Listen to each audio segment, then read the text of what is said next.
All right. Second one of these live streams. Just got off phone with Darius Dale, which was a very well received live stream. Let's follow up with another really strong live stream with Alex Shahidi of Evoke. Going to be talking about strategies for next year and how to think about hedging inflation, which I think is on everybody's minds, given that Trump does not look to be like a pro-disinflation type of president. If any of you want to engage and ask questions during this live conversation, I can see your comments and posts. Doesn't matter if you're watching on X, LinkedIn, YouTube. Put it on whatever platform you're on. I'm happy to bring it up. This will be an edited podcast under Lead Lag Live on all of your favorite platforms. And this conversation is sponsored by Evoke, by Alex Shahidi's firm. We're going to talk about his ETF RPAR, as well as his leveraged fund UPAR. And I happen to think myself that the future looks pretty bright for that type of an approach, framework, as I like to say. So with all that said, my name is Michael Guyette, publisher of the Lead Lag Report. Joining me for roughly an hour is Alex Shahidi. Alex, I know we've done this a few times, but there's always new audience members. So introduce yourself. Who are you? What have you done throughout your career? What are you doing now? Well, great to be here again. I'm Alex Shahidi, co-CIO of Evoke Advisors, which is a RIA based in Los Angeles. We manage about $25 billion for wealthy families and large institutions. And I'd say our area of expertise is investing, and that's my passion. I've written a couple of books on asset allocation, risk parity in particular, I just love talking about this stuff because I feel like there's so much out there that is widely misunderstood and underappreciated. I actually have a weekly podcast that I just try to hit on those topics. So that's the quick background. Let's talk about those large institutions for a moment. When you're dealing with ultra high net worth and family offices and foundations, endowments, what are their biggest concerns? It's a range. Institutions are made up of the people on the committee. So oftentimes it takes on their individual biases. But I'd say in general, it is, how do we preserve the wealth of this organization, over the long term? And those who are more steeped in market history tend to think about things like inflation. We haven't had inflation problems except for a short bout a couple of years ago. We haven't had it since the early 80s and the late 70s. So it's starting to become more top of mind now in terms of how do we preserve the purchasing power of the dollars that we have. People always think about the next bad recession and the economic downturn that ensues as a result of that. But inflation is one of those things that it can be very damaging. And again, we got a small taste of it in 2021, and then the impact in 22 when you had the massive tightening and stocks and bonds both going down at the same time. But if you study the market history, and you just go back to the 70s, and you saw stocks and bonds underperform cash and inflation for a decade, people who lived through that are starting to think about that again. But I think inflation is starting to become more of a topic of discussion. Which is funny because I thought it was transitory about that. I mean, let's talk about that because, I think I actually think we're at an interesting place in society where people really do believe inflation is going to keep on rising, and they feel that the only way to keep up in some ways may be to actually gamble. I believe this is why partially you're seeing such prevalence of DraftKings and other type of apps, for gambling and on everything imaginable, because people just want to gamble because they feel like that's the only way they can keep up. You can see that also with the demand by retail for levered funds, right? A lot of this kind of YOLOing into single stocks, diversification be damned. We're going to talk about hedges, but I wonder, is there anything that could break that mentality? Do we just need to have some kind of like brutal recession to stop this? Yeah, I've always felt that there's a lot of psychology in investing and in markets. And, some people describe it as risk on, risk off. I think of it more of, do you feel like we're in good times or do you feel like we're in bad times? And the psychology it kind of creeps up, right? So the longer you have good periods, the more optimism there is. There's more risk taking. There's more appetite to take risk. There's less worrying about losing money and more about FOMO rather than fear of loss. There's fear of missing out on the upside and fear of loss on the downside. And it's almost like the longer you go without severe pain, the less you think about the pain, and it kind of fades into the rearview mirror. And so you look at anybody who lived through the Great Depression as an extreme example. They never borrowed another cent again in their entire life, and that depression starts to fade into memory. And now you don't really have people who lived through the depression, at least when they could remember it. And a lot of those lessons get lost with time, and then we end up repeating the same mistakes. And I feel like part of the reason you're seeing all this risk taking is that we haven't had a bad experience for some time, and it kind of sows the seed for the next downturn, because complacency is what basically allows those things to keep happening again and again. And sometimes it takes a while until it rears its head again. Yeah, let's talk about that point about it taking a while, because you and I both know that when you look at market history, a decade is actually not that long from a cycle perspective. You can have lost decades and markets still go higher at the end of the day, but you certainly don't want to retire into that sequence of a lost decade, depending upon where you are. The other part about psychology, I think, relates to just people's perception of time and short-termism in an instant gratification society, right? I mean, now there's this gamification element of trading where there's no such thing as really a long-term investor, you can argue, unless you're some of your clients, right? But for a lot of individuals, they're more about getting the dopamine hit of getting that trade right for the here and now.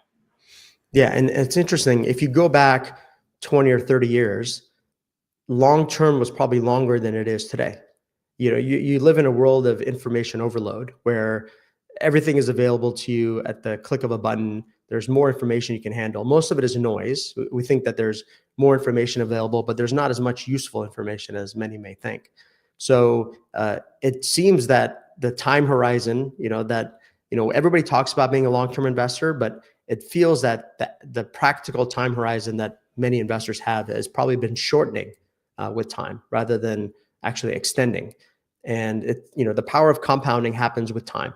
And when you have a long time horizon, that's when wealth is built. You could go back and look at, people who've been investing for 20, 30, 40 years, that just being in the market and being exposed to risk and not having bad behavior where you sell at the lows, and you just compound with time. That's how you win the game. And most importantly, just don't get wiped out. So the challenge with periods like the lost decade that you just described is, it's one thing to have a bad year or two, but if you have a bad decade or 15 years or 20 years, which happens more often than people realize, that has a material impact on your power to compound. And you can effectively avoid those risks by being well diversified, and most people are just not very well diversified at all. I think it's safe to say that if you're going to choose a single asset class, the asset class you want to choose is the one that's already gone through a lost decade. It's a very interesting way to frame the question, because most people don't think of it that way. The way most people think about it is, what has the highest returns through time? That's the asset class I want to emphasize. And they don't think so much about, whether it's had a good decade or a bad decade, because you just want to be, you want the asset in your corner that has the highest return through time.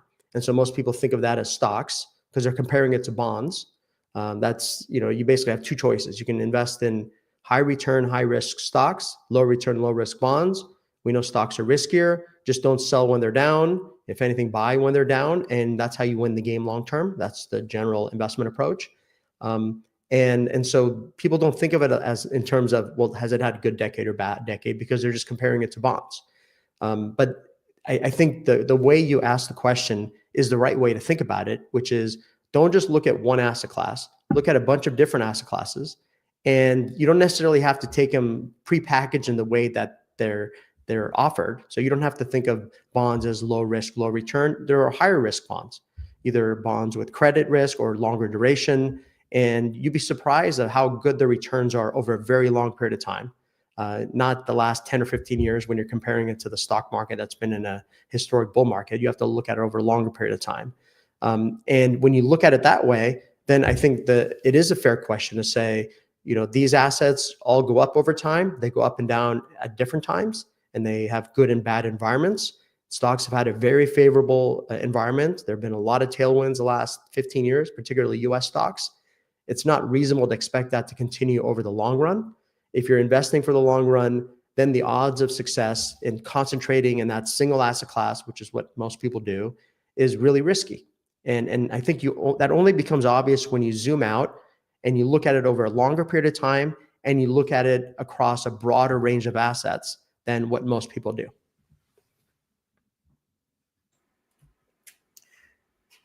So we've been through a lost decade, or maybe close to it, maybe not exactly. Certainly when you look at long duration treasuries. Anybody that looks at some of these long duration treasury ETFs, ex dividend, because obviously they're paying out monthly, 2022 took you back to 2008 levels, almost, or as I recall, pretty much did. So pretty much a lost decade from a ex dividend, not total return perspective, but one that I think still was very painful. If inflation is going to pick up again or continue, and everyone's worried about inflation, do you think we see another repeat of that? Or is there, oddly enough, maybe a chance that the lost decade for treasuries, despite inflation, means treasuries may actually be the place to be? It's a good question. The thing that is, I think, really interesting is that if you interviewed most people and asked them, do you think there's a risk inflation goes up a lot? I think a lot of people would say yes, and maybe they're concerned about inflation. It's not really in the price. So if you look at, it's a very easy way to see what inflation is. The market is pricing inflation to be over the next decade, for example. You can just look at the yield of tips and you can compare that to the yield of treasuries. And today it's like 2.25% is what the discounted inflation is over the next 10 years. My guess is if you interviewed 100 market participants, more than half of them would expect inflation to be more than that. Yet it's not really reflected in their portfolio allocation because inflation hedges are very small in terms of the allocation.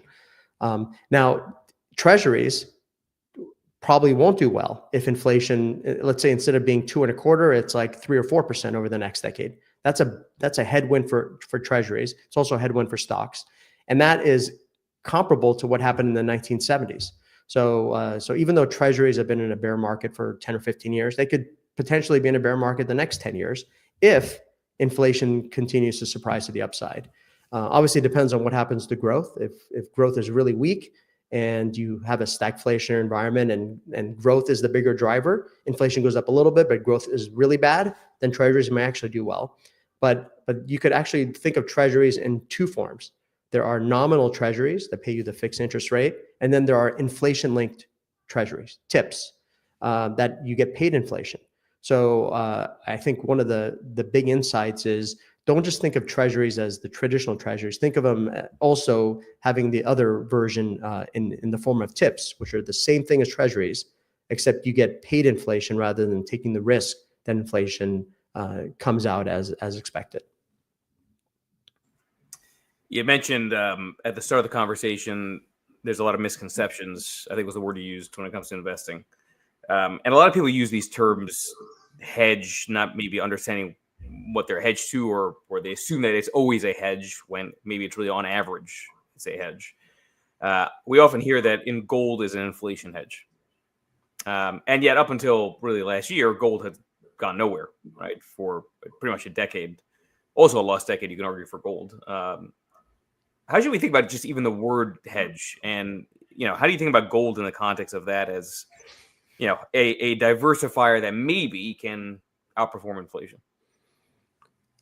So you're right. Hedge is the question you have to ask is hedge against what? And the way to think about it is hedging against the risks that you're trying to protect against. So if we start at where many start, which is we have a portfolio of stocks, that's where we expect our returns to come from. What is the risk that stocks go through a bad period? And that period could be a year, it could be 5 years, 10 years, 15 years. Stocks go through bad 10, 15, 20-year periods. And the big risk is two. It's growth surprises to the downside. So the market is expecting a certain level of economic growth. If growth is materially less than that, that's bad for stocks. That's a headwind. So that's what happened in the 2000s. So stocks had a lost decade. They were negative for a decade. And it's because you had the market was discounting strong growth after the historic 80s and 90s bull market. And instead, you got an environment that was the slowest rate of growth since the Great Depression. So that difference was a massive headwind for stocks. Stocks underperformed cash. They were negative for a decade. The same thing happened in the 70s. Stocks underperformed cash for a decade. And it wasn't really growth that was the big impediment. It was inflation surprising to the upside, highest inflation we've ever had. And that was a negative. So when you think about hedging, you own equities, you expect them to do well over time, but then you want to understand when do they do poorly so that I want hedges that protect me against those bad periods. So we know they do poorly during recessions or when growth surprises to the downside. So hedges against that are things like treasuries, or gold could even be a hedge against that. Other assets that are more safeguards against bad economic downturns.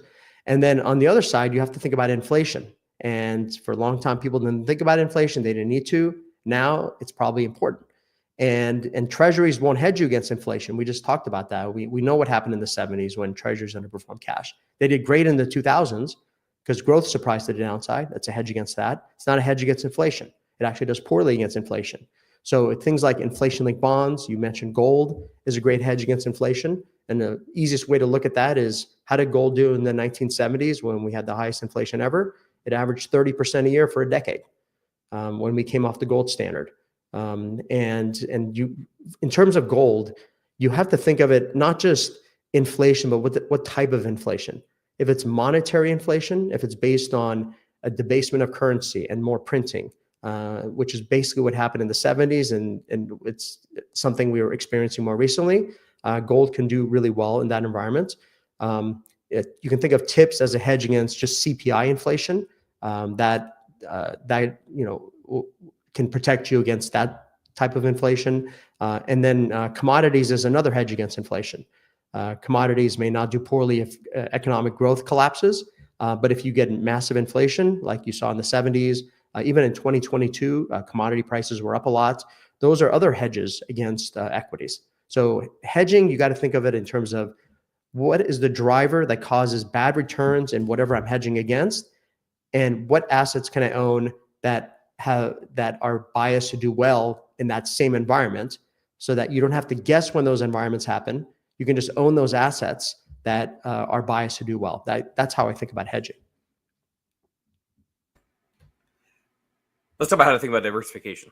Because diversification is supposed to be hedging for all kinds of different future paths, right? Mm-hmm. And I always say that no amount of intelligence can increase the clarity of one's crystal ball.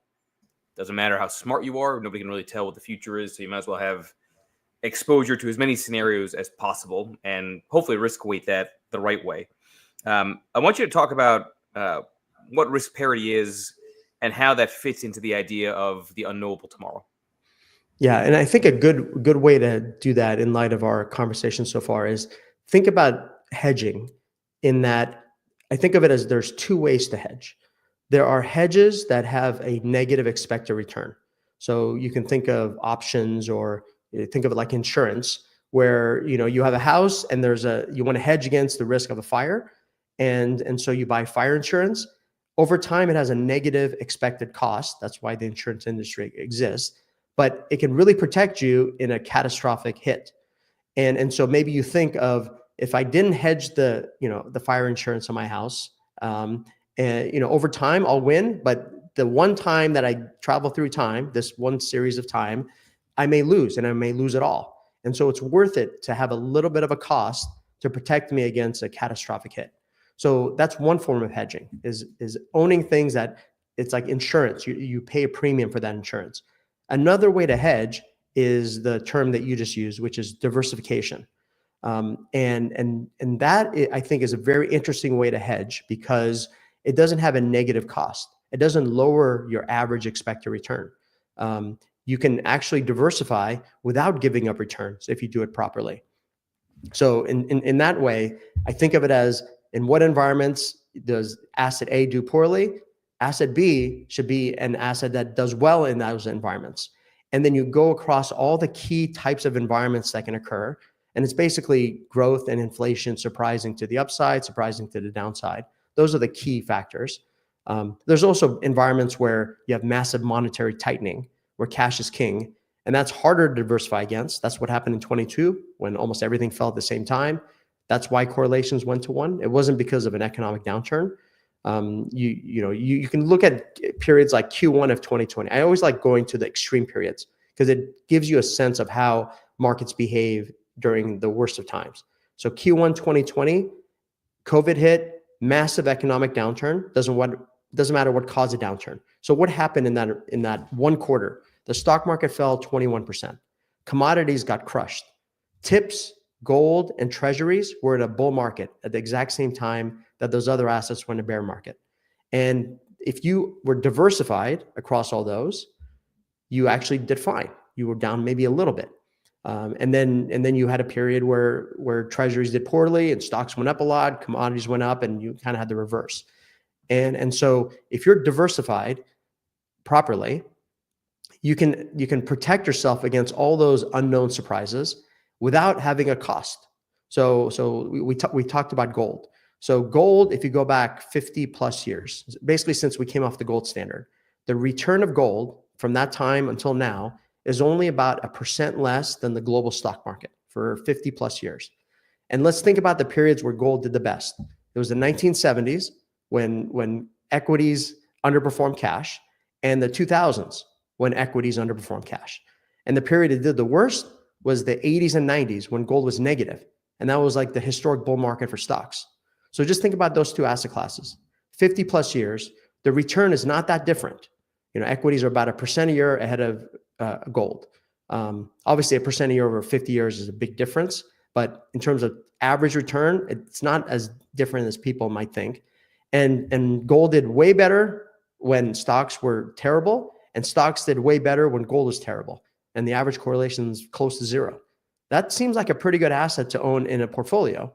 Yet very few people own gold at all, and almost nobody owns as much gold as they own stocks. And if you just looked at the math and you just looked at the numbers, it's very compelling to own a lot more gold as a diversifier. And it doesn't cost you anything. It has a positive expected return, and the return is actually better than most people may realize. And it's a great diversifier. And if you keep adding assets like that have reasonable returns through time, do well in different environments, then you start to come together in a well-diversified portfolio that's much more resilient through these shocks. And if you balance it properly, then that's where you end up with what is commonly termed a risk parity portfolio.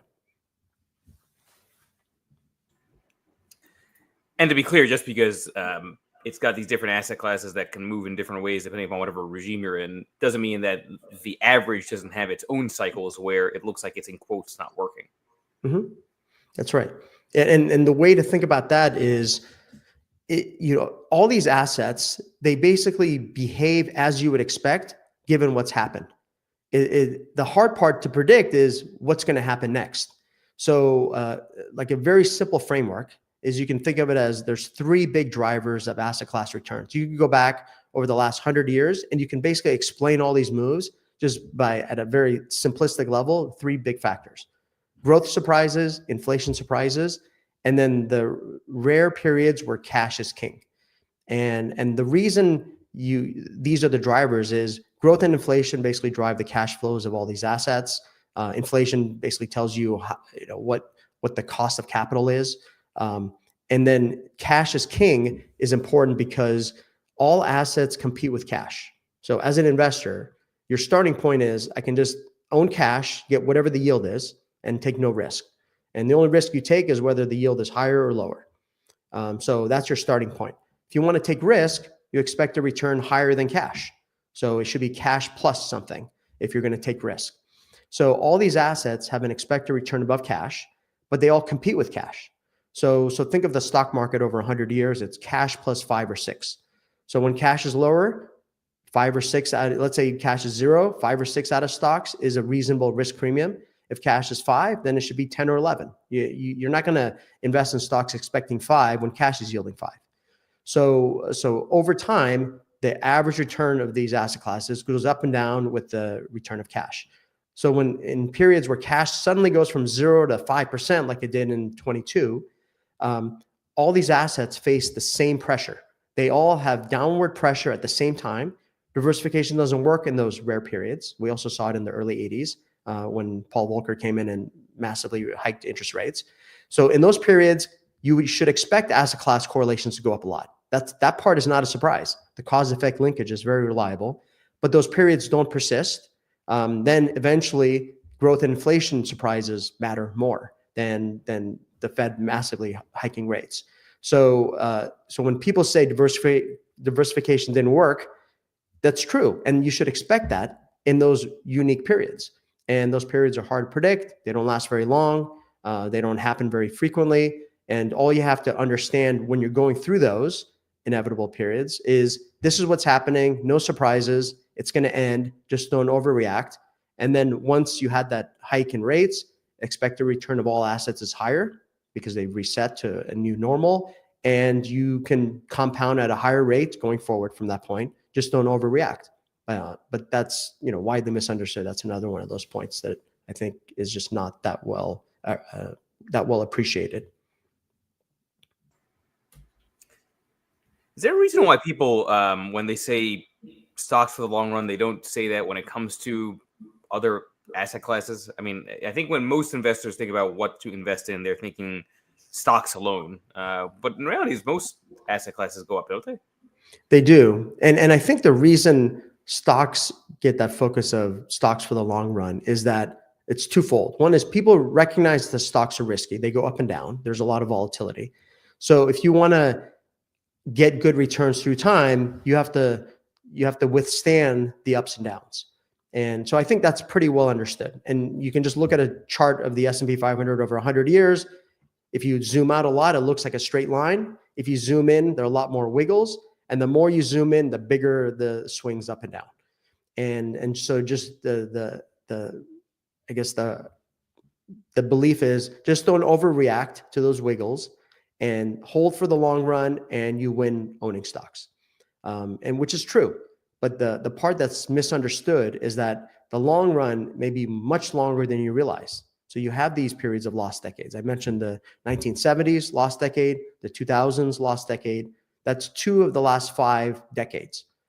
10 years is a long time.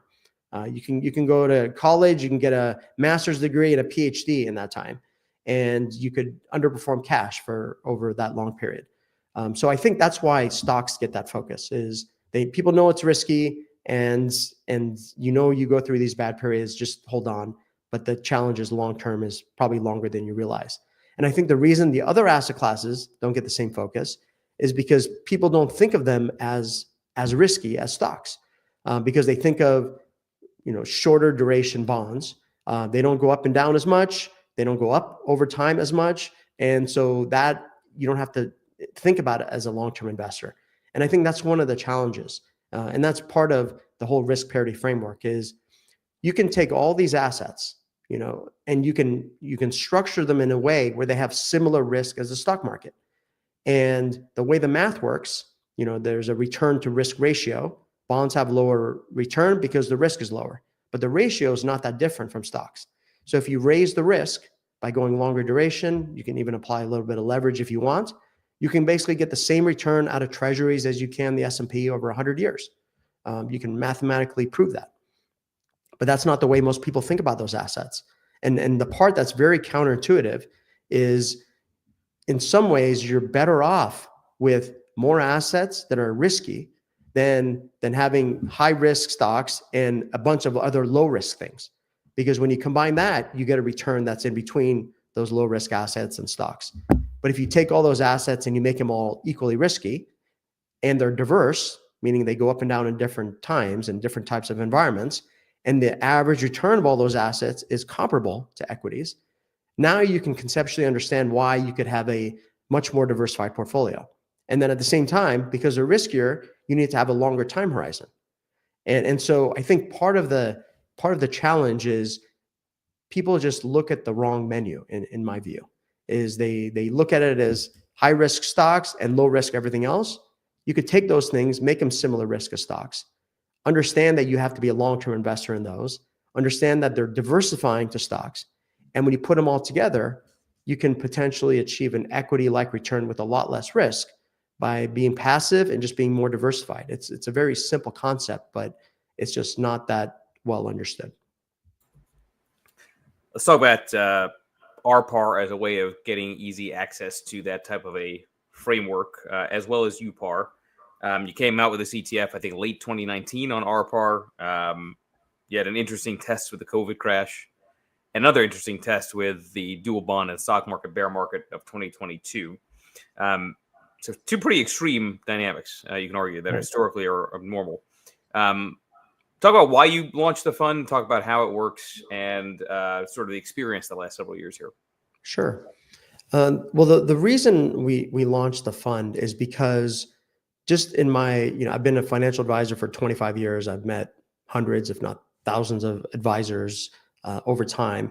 And I'd say probably the single biggest oversight that I've observed is that most portfolios are just not that well diversified.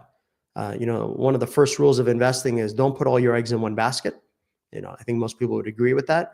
Yet I believe they unknowingly put all their eggs in one basket. It's a stock market basket. And I think people live and die with the stock market. And that's why when the market's up, everybody's winning. When the market's down, everybody's losing. And you look around and everybody's in the same, going through the same joy and pain. And so you feel like that's just the way it is. And, hopefully the market goes up. And if you have a lost decade, then we all have a lost decade. So I think that's why it persists. And even though it violates that first rule, don't put all your eggs in one basket. And I feel like that is such an important thing that I've written a couple of books about it just to help people become more aware. It's one thing to put all your eggs in one basket. It's another to do it without realizing that you're doing it. So at the very least, you should be well informed about what you're doing, and maybe you choose to do that, but don't do it unknowingly so that you are surprised when you go through a bad, long stretch. So first I wrote a couple of books about it.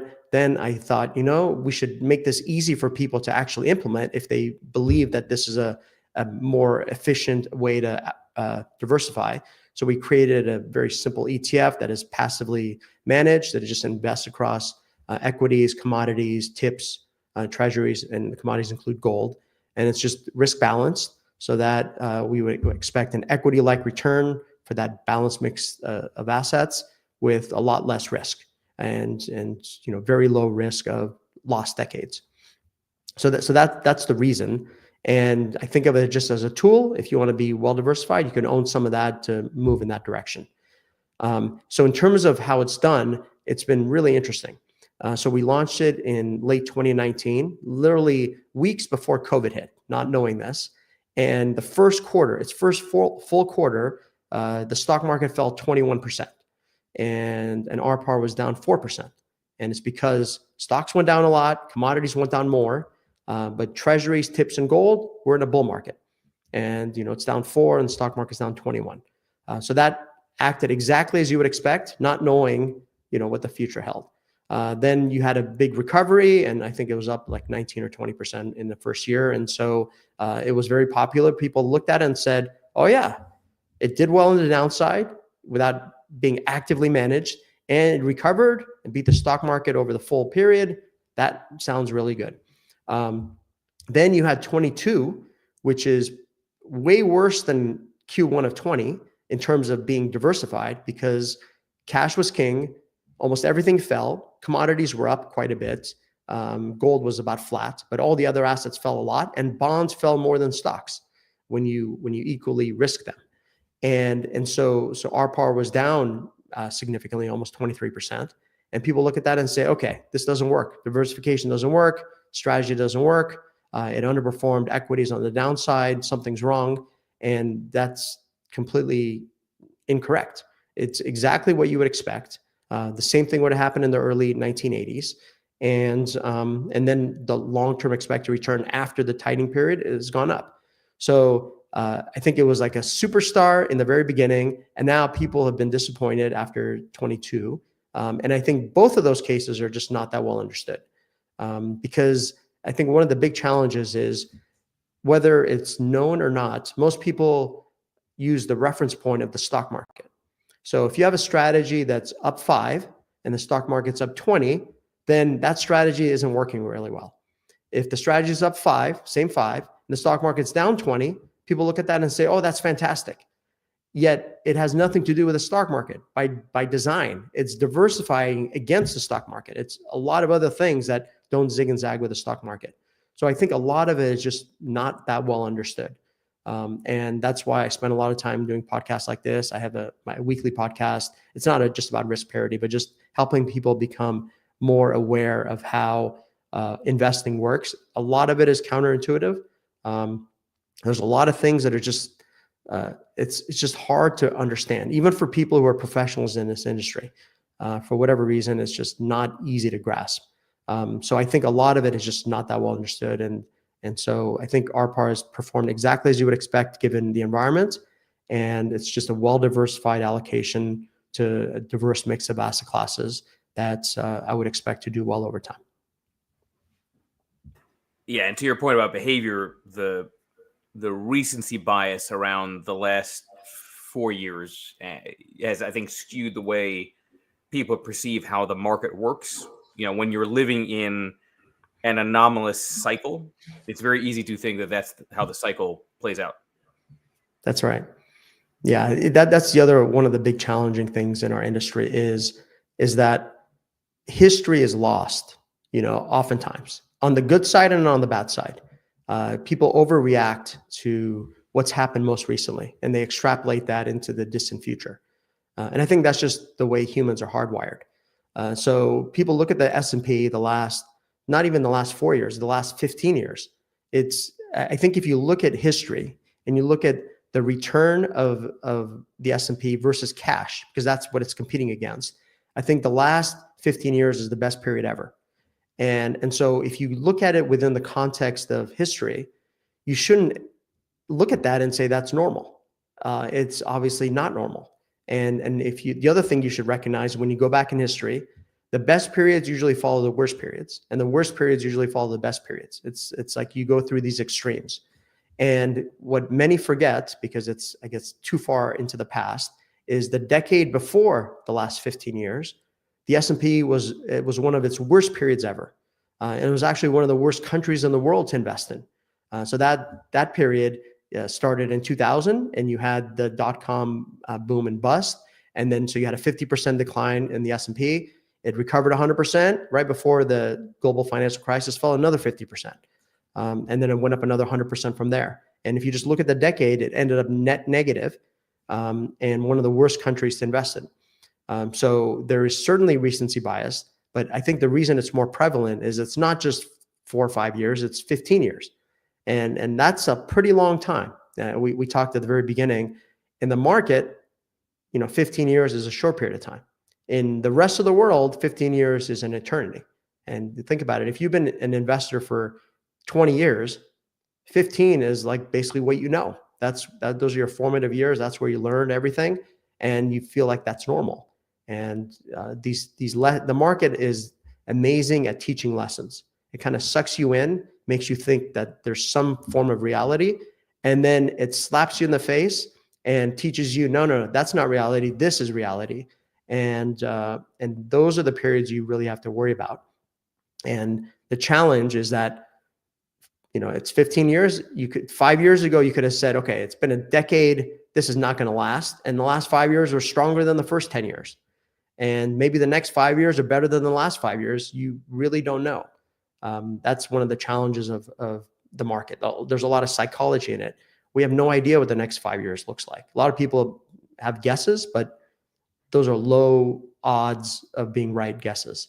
And so by being diversified, you don't have to guess. You can just own assets that do well in different environments, don't overreact to how they perform, and you can get a steadier line through time. And it's hard because our reference point is a stock market that seems to just keep going up.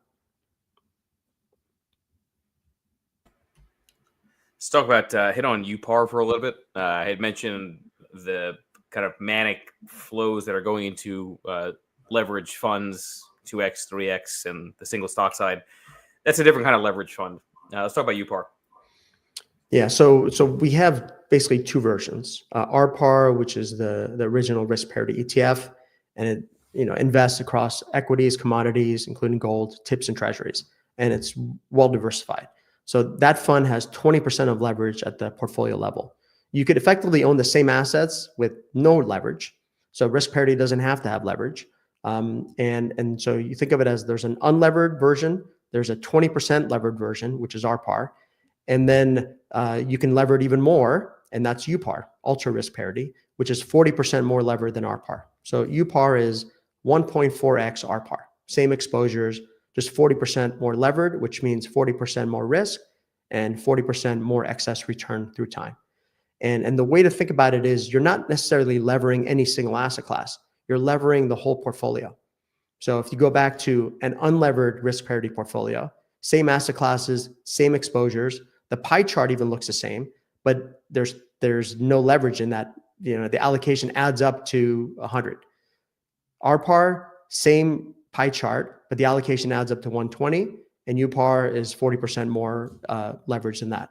And so the return to risk ratio of all three portfolios is the same, but the expected return is higher and the expected risk is higher. And that's one of the things that I think there's not that well appreciated, is that there's a natural trade-off between return and diversification.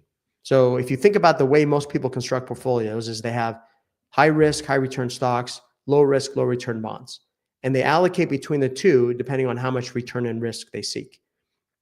And the more return you want, the more stocks you have to own. And the more stocks you own, the less diversified the portfolio. So there's a trade-off. More return, less diversification. And we know that one free lunch in investing is diversification, because you can get the same return for less risk, or the same risk with a higher return. And so the framework most people use is, I want more return, I give up diversification. In this framework that I just described, kind of unlevered risk parity, 20% levered risk parity, and then 40% more levered risk parity. Same diversification in all three versions. Same Sharpe ratio, same return and risk ratio. And you can just move up the risk and return spectrum. It's just a much more efficient way to take risk than just becoming less and less diversified. And so that's why we have that other version for people who are willing to withstand more volatility.